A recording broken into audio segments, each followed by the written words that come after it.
All right, so little schedule wise,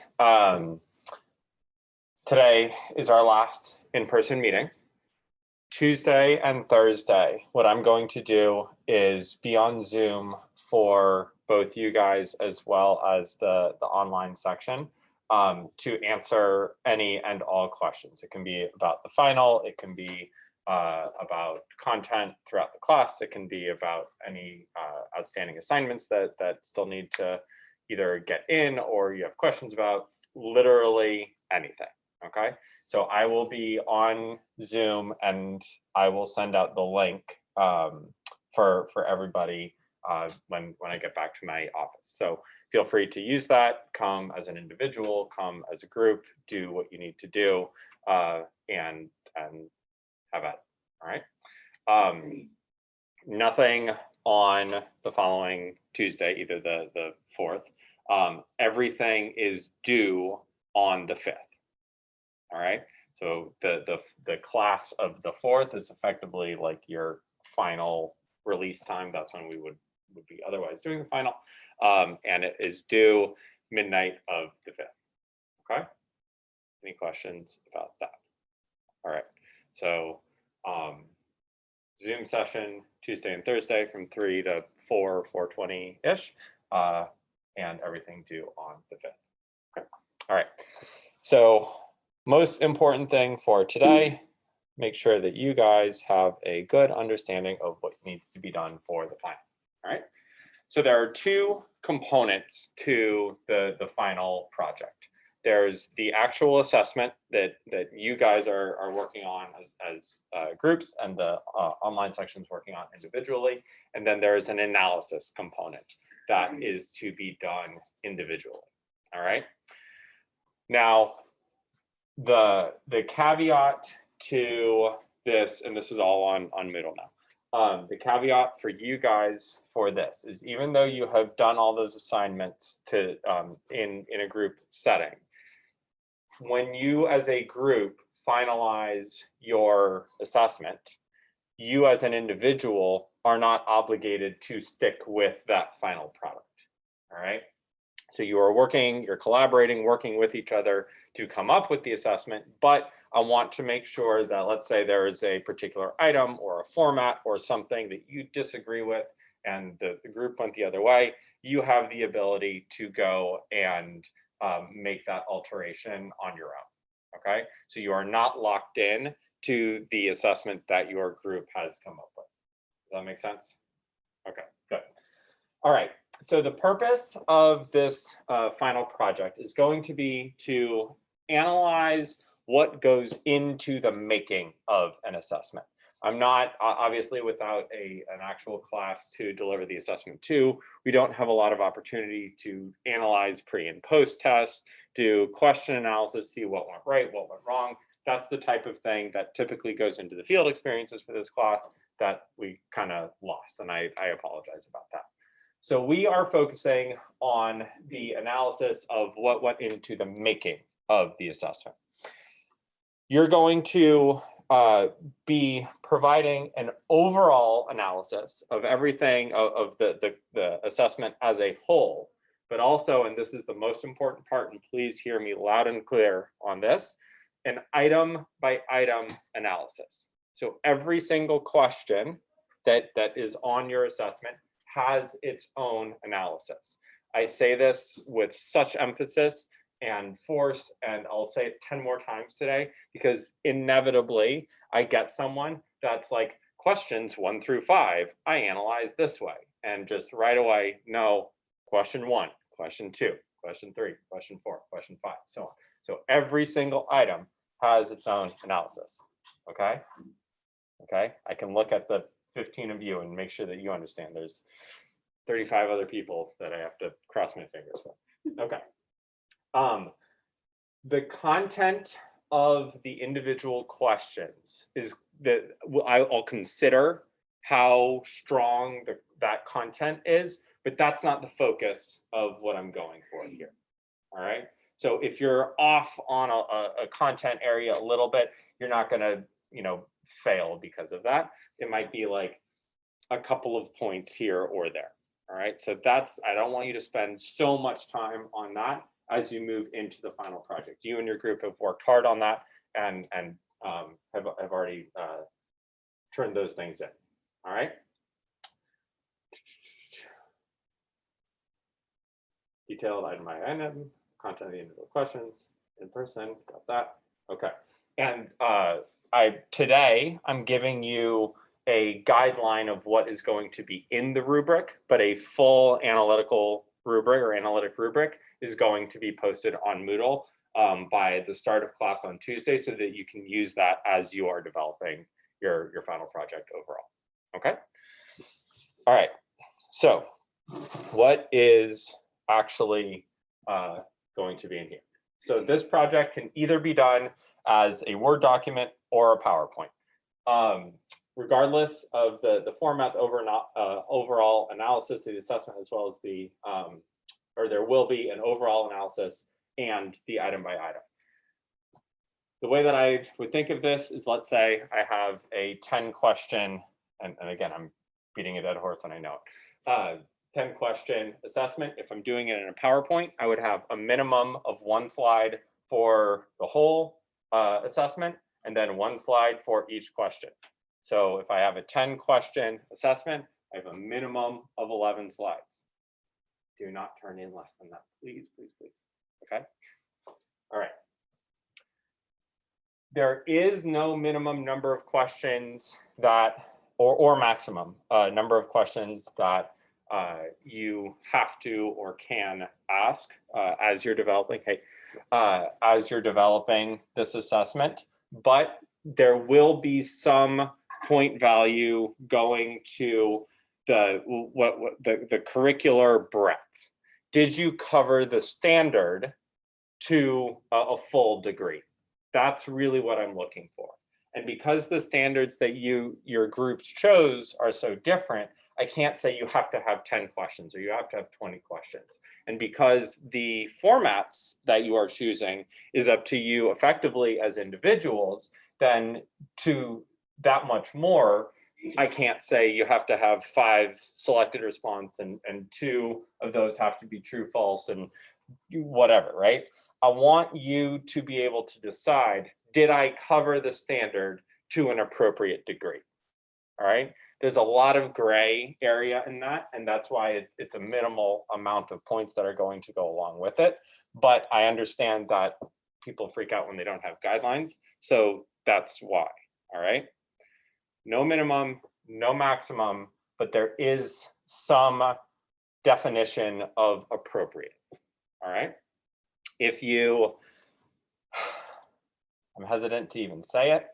I'm not even gonna say it. Sorry. All right. Your assessment should include both selected and constructed responses. It may include a performance assessment item or 2, but is not needed. I'm separating that from essays. You don't need essays. You don't need performance items, assessment items. You can, by all means, include those. All right. But there must be some selected and some constructed response. All right, you will be graded on that. I highly recommend that within selected and constructed response, you don't do all of the same. So have a couple items that are in one format, a couple items that are in another format, a couple items in a third, so on and so forth. All right. How long you would require for the assessment to be delivered is not a factor. So I don't care if you're planning on this for like a 30-minute period or a 90-minute period. That time factor that goes into taking an assessment isn't a point of interest here. All right. Any questions there? No, you're saving your questions until we get to the what do we actually do. All right. So here we go.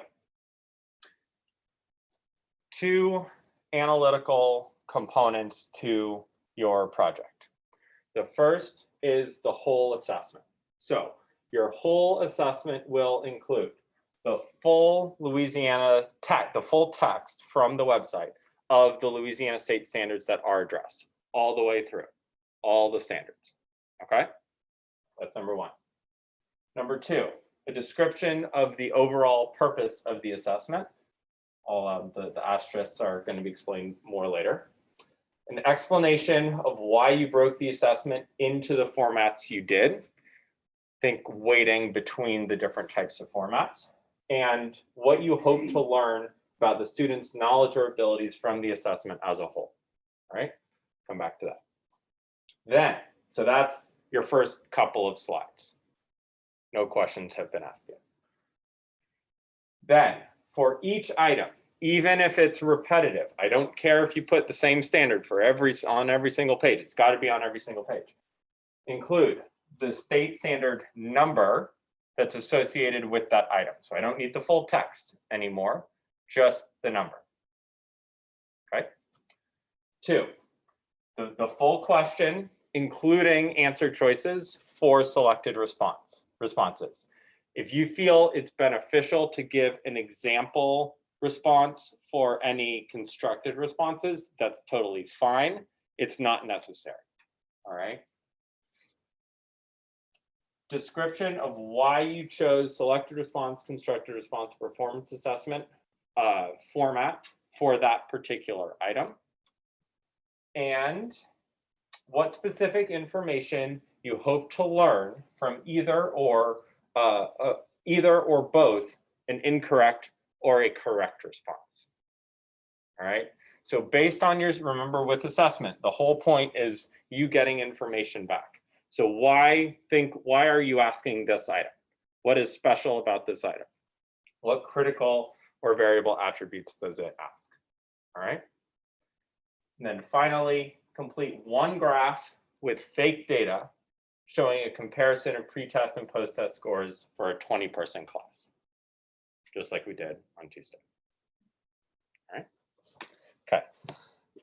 I have one more descriptive slide, and then we'll ask questions. All right. All right. So that first asterisk, a description of the overall purpose of the assessment. So what I want you to be thinking of here is thinking of how this assessment, I need some background information basically of how this assessment fits into the overall context of your class. Is this being given as a formative assessment or a summative assessment? Are you giving it as a CBA where it's tied directly to curriculum, or a CBM where it's kind of separated from the curriculum? Are you assessing progress through or mastery of the standard? All right. There's no right or wrong answer to any of those things, but the thoughts here color how you analyze everything else. All right. So I need a little bit of context of how you're thinking about the assessment. Part 2. An explanation of why you broke the assessment into the formats that you did. So taking this into consideration, discuss why your assessment includes more or less of one type of response or another. If you're just introducing an item, maybe you have more selected responses. If you are looking for mastery of something, maybe you have more constructed responses. Older children, younger children, there's lots of different rationales for why you have different types of assessment items. I want you to think of, why am I overall structuring it the way that I have? Number 3, so this is now going into the individual item analysis.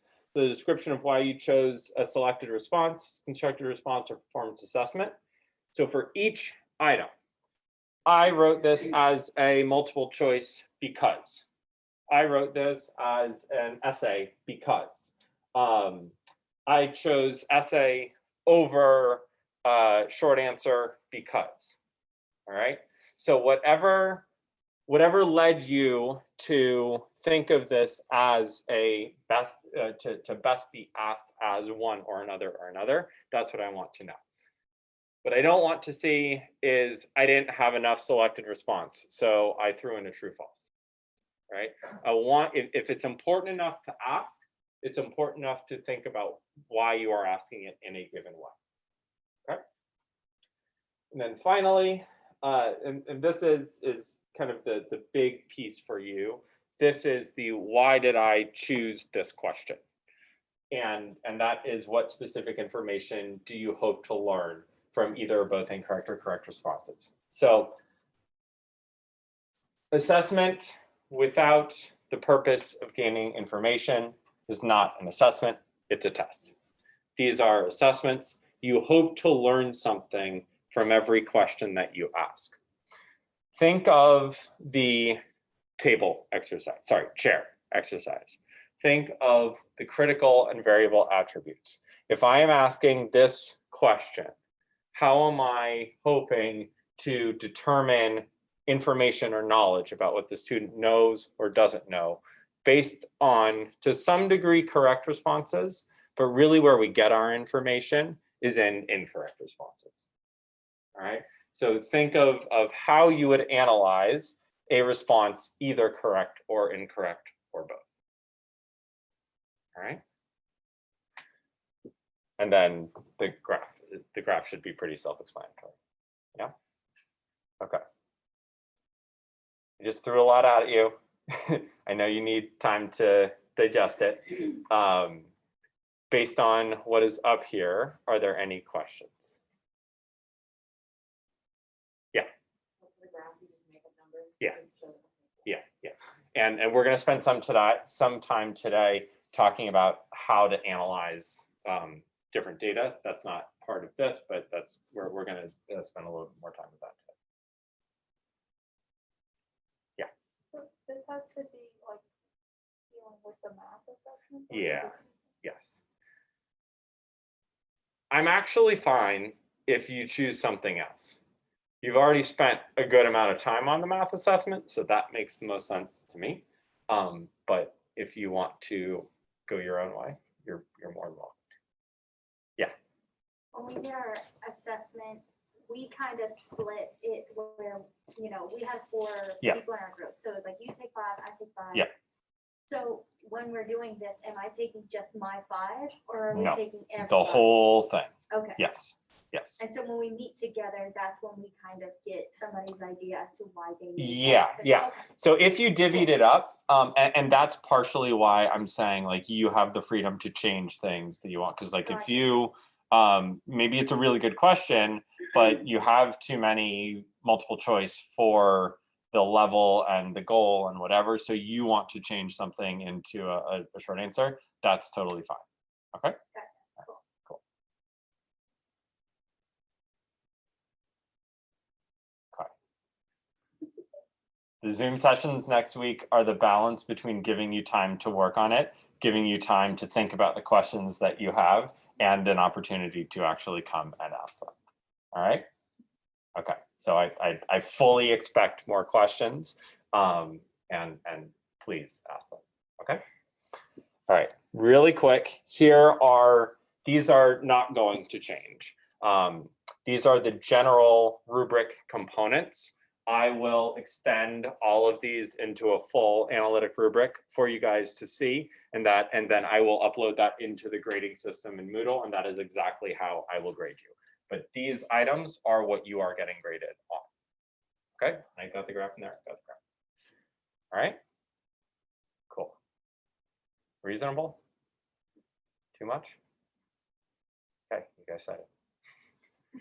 All right.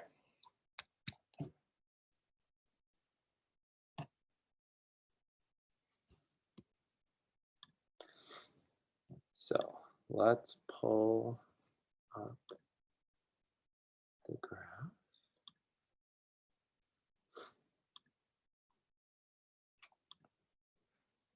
Nope.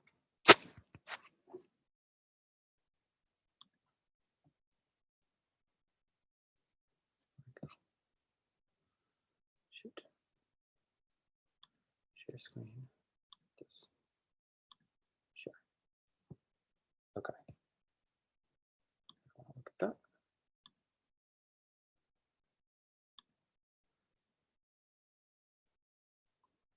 Stop. All right. Cool. Oh, I didn't change that.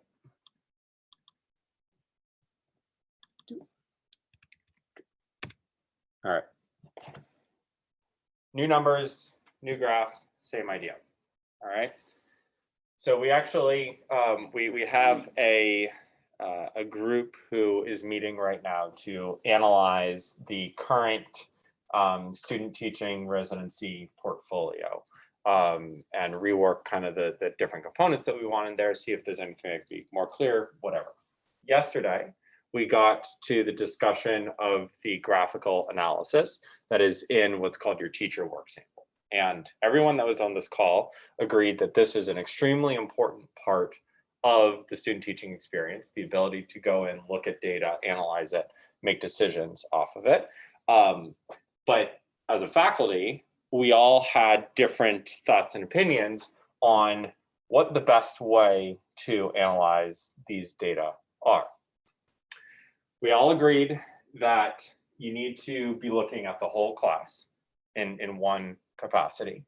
And we all agreed that you have to be able to recognize trends between your different students.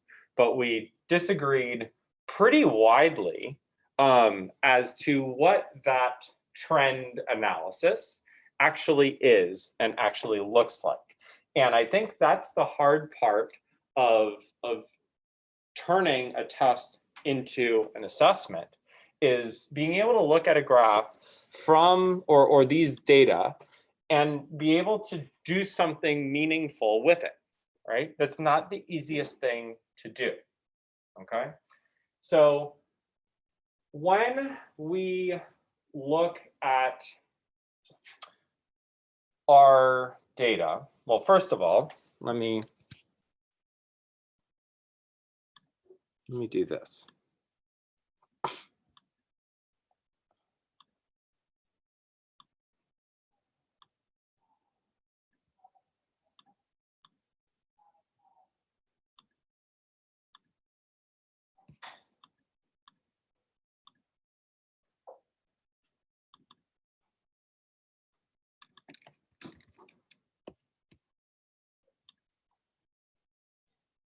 These are our pretest data. So these are the first things that you're going to see. You give your pretest, you see where your students are, what they already know, but before you start your instruction, all right? What is the value of looking at your pretest data overall? Why do we give pretests? What can we analyze from a pretest? The floor. Why do we give pretests? See what the students already know. Exactly. That's the goal. What type of information relative to what students already know can we learn? There are three basic ideas. Three basic things that we can get.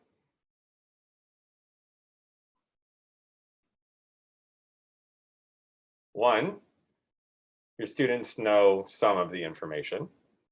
Two, your students know all of the information. Three, your students know none of the information. Which of those is best?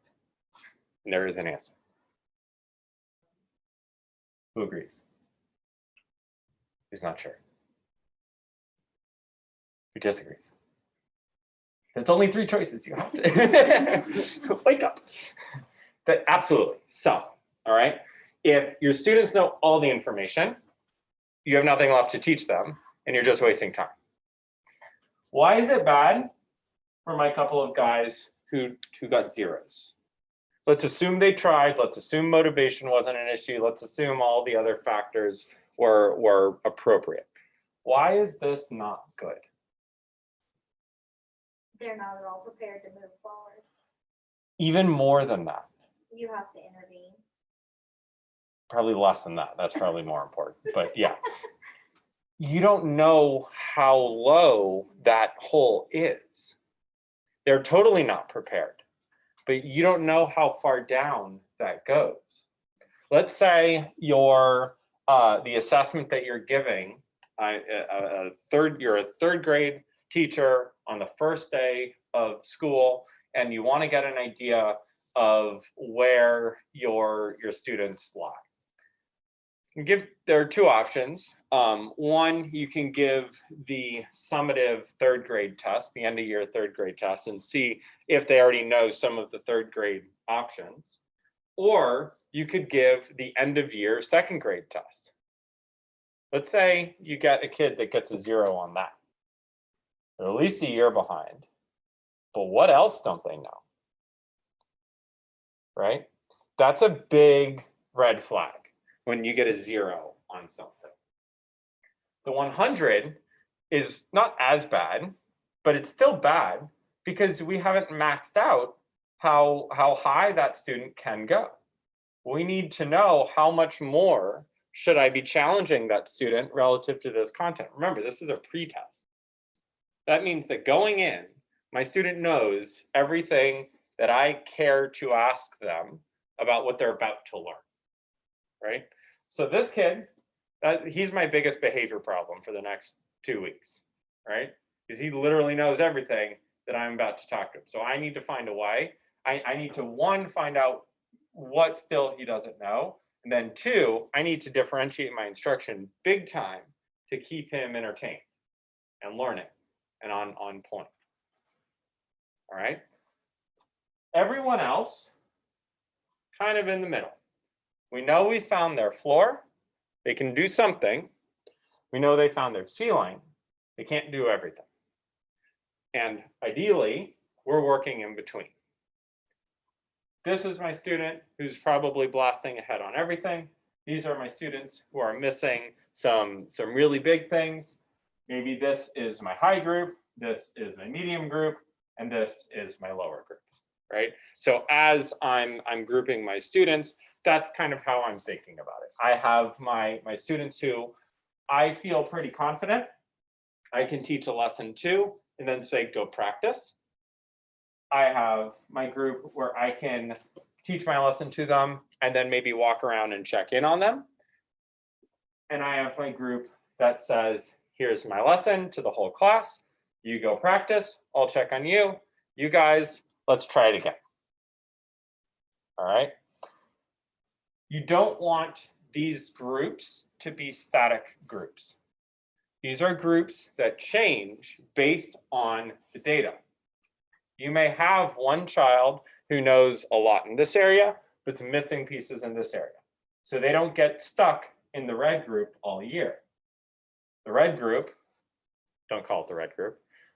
The red group is based on your pretest data. Some of the feedback that our students gave us from in that teacher work sample or the portfolio conversation yesterday was don't give the pretest on the Monday of your teacher work sample lesson. Give it the week before. Give you, as student teachers and residents, some time to actually think about it and analyze and adjust your lesson plans based on what you know or see. All right. What's the second thing that's important to know from a pretest like this? Let's say that this is a percentage, but let's say it's out of 10 questions. What's the other thing that I'm looking for or might be looking for? These are not round numbers, so it's obviously not out of 10, but you get the idea.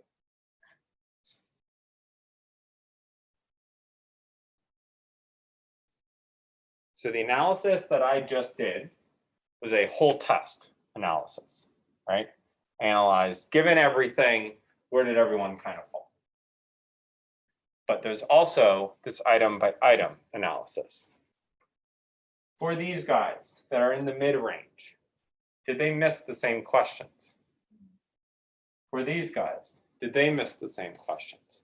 Is there a consistent gap in my students' knowledge, or is it kind of splotchy? If the data are all over the place, then I know I need to teach the whole lesson from start to finish. But let's say that these guys at the bottom all get the same questions right. I don't have to reteach that. I just bought myself 2 days of intro lesson. Now I can just do 5 minutes of intro, make sure that we're all on the same page, and move on. If it's all over the place, I have to build it up for everybody. Okay? So looking at the actual questions that your students got right or wrong is going to buy you time for these questions at the top that only that one smarty pants got, right? Those are the questions that you would love to get to. And if you can get 75, 80% of your class to get those questions right, awesome. That's really, really great. Okay. The idea here is that the point of the graph is not to just look pretty or summarize everything. It is to give you starting point information that is meaningful to your instruction. So then, what does this tell us? It tells us a lot of different things, right? How do we go about actually analyzing this? Who are my students that learned? Who are my students that struggled? Who am I most proud of? Who am I really holding up? Who do I need to encourage a little bit? All right. Those are the types of questions that we are asking from the comparison of our pre-test and post-test. Okay. Here's what I would like you guys to do. What time is it? U4, U4-ish, and U4-ish. There's a 5 in there somewhere, but that's fine. You get it. Great. Break into groups. However you want. Take a look at this graph.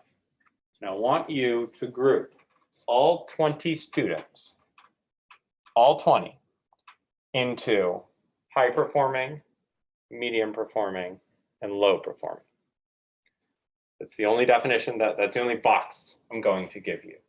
You guys as a group decide what you think that means. High performing, medium performing, low performing. Okay? So take 15-ish minutes, decide on how you define those, how you put all 20 of those students into those categories, and then we'll come back and see what we get. Okay? All right, go.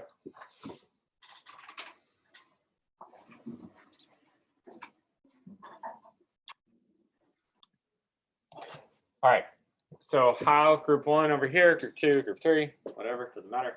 Group 1, how did you guys define high, medium, and low, generally speaking? Yeah. Okay. Yeah. So far, we do what we have, like, you can't expect a child to get 100%. Like, that's just expanding your horizon, I guess, in a way.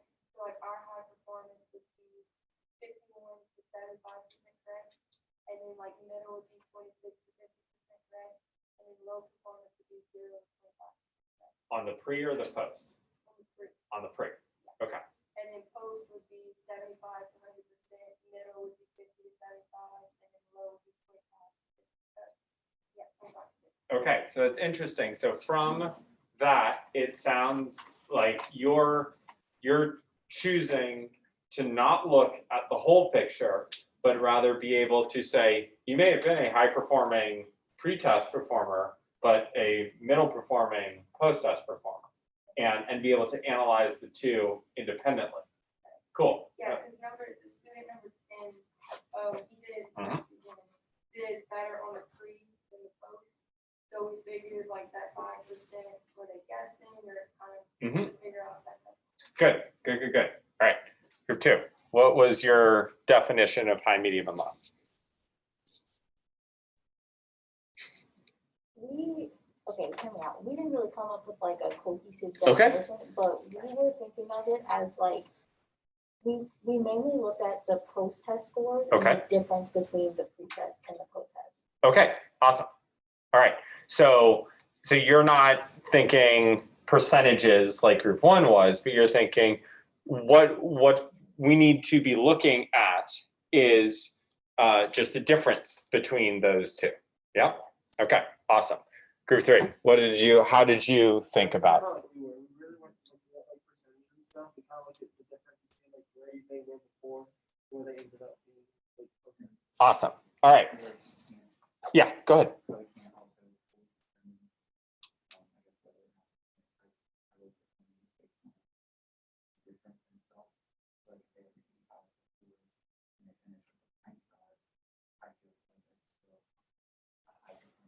Good. Okay. Excellent. Did you guys hear that at all? Okay. So the idea is that you can't just base it on differential because student 10, right? I don't think anyone would say that student 10 is a low performing student, even though their score, they have the worst differential of the entire class. And obviously I'm making a point with that student here, but that is exactly the point. Nice job. Very nice job. The answer for high, middle, low is some combination of all of these different things. I think that differential is, I hadn't looked at it as separate pre and post, and like basically looking at, did you improve your standing from pre to post, which is effectively differential, I guess, to some degree, with whatever. I like that. I like that a lot. But the mix of all of these things really does need to be taken into account. I think where most people get into trouble is just looking at post-test scores, which none of you did. I loaded it a little bit so that you didn't, but I'm glad of that, all right? Student 5 is a really good example of why you can't just look at a score in a vacuum. 50%, it's an F. Not good by anyone's measure. But this kid had nothing before. Presumably, there's other prerequisites that he or she had to learn before they could even get up to 1. So the fact that we go from 0 to 50% is it's not where we need to be, but it's definitely something worth celebrating. And differential shows that, right? But at the same time, we have student 12 and student 14. 0 to 70-ish, no, 80-ish percent, and 10-ish to 100-ish percent. Remember, I made mine round numbers, right? So those show that it can be done. So in that context, we need to say, okay, did this student actually start well below, or did they miss something that they should have been capable of getting? So at that point, that's where we go to the item by item analysis and actually look at, what did you miss? Why did you miss it? What did my answers or your answers tell me about what you know or don't know?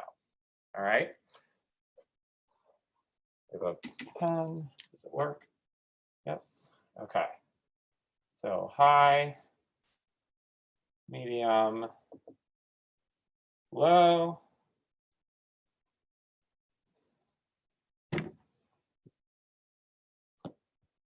Let's see what impact different definitions have. Much better. All right, group 1. Who were your high performers? Do you have it written down?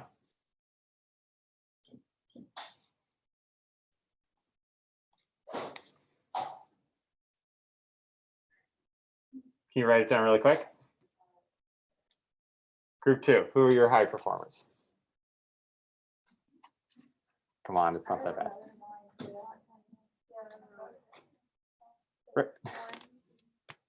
Say it again. 1, Okay. 2,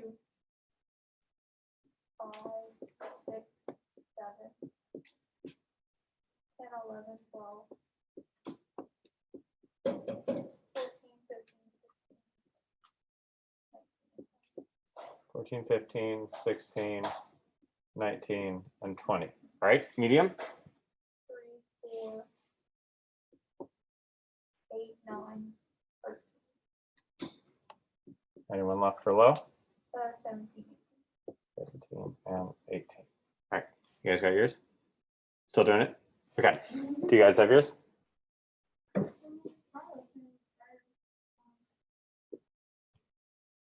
Read them off. Exact same?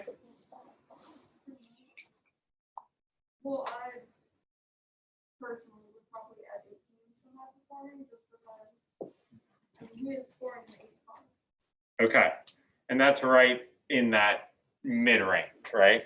So does 18, who barely grew, small differential, get pushed in somewhere above because they know a lot, whether they learned a lot, that's the challenge. Why do we look at 18 different than 10? Started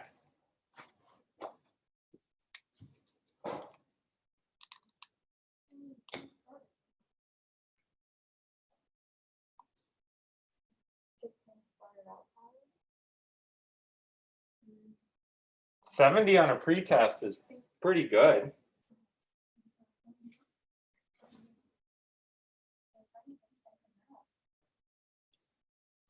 You learn more. Yeah, that's what I mean. 18 learned more than 10. 10 went down. Still went up, still went up.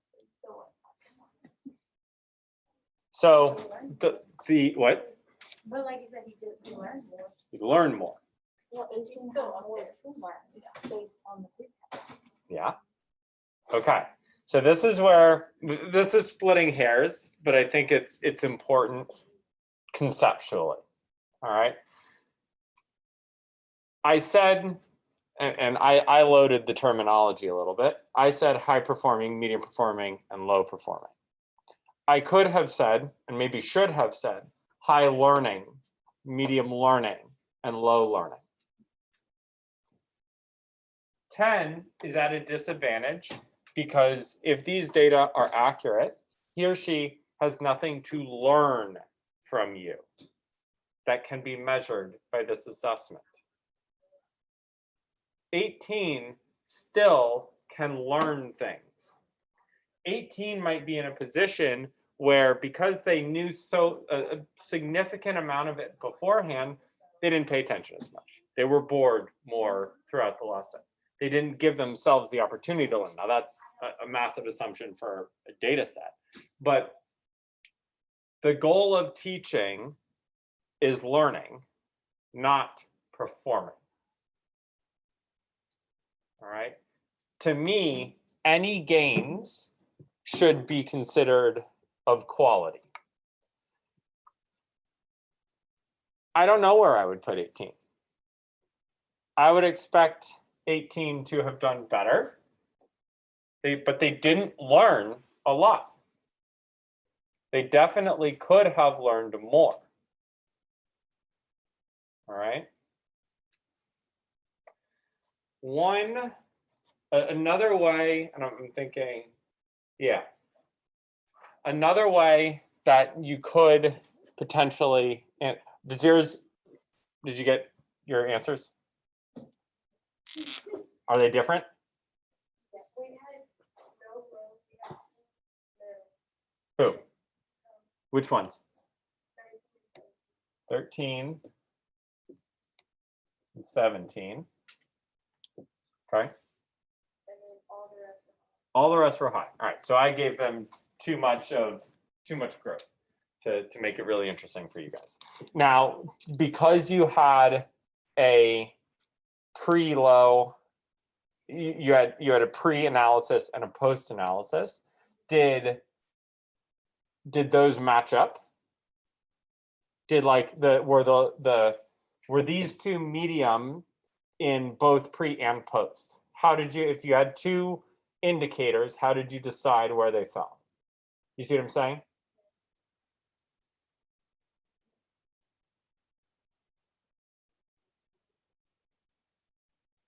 Something to think about. Yeah, I don't need an answer, but definitely something to think about.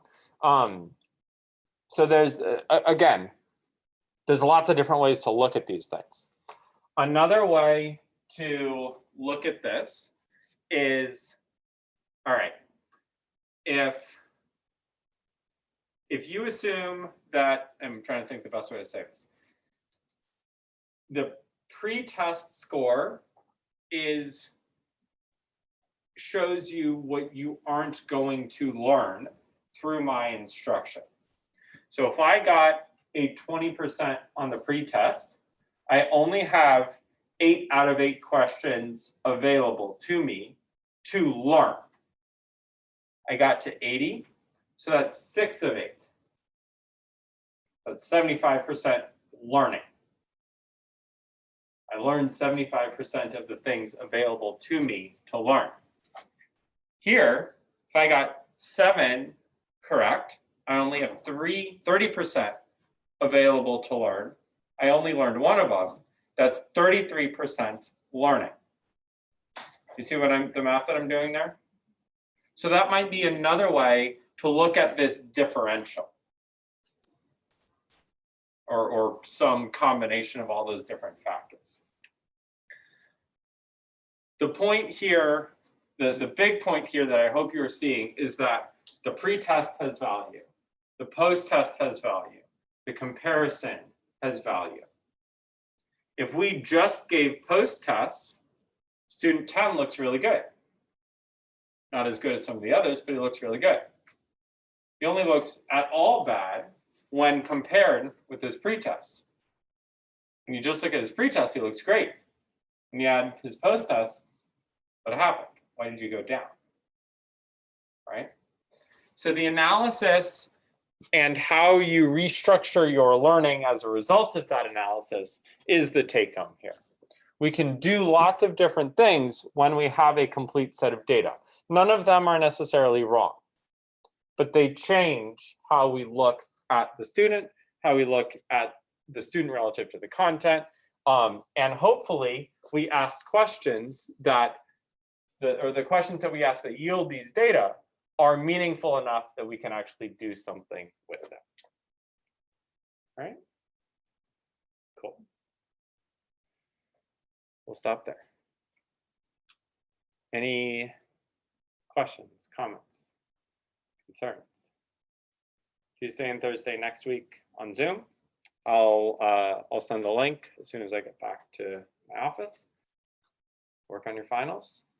Shoot me emails. I'll be available for you. All right. Thank you, guys.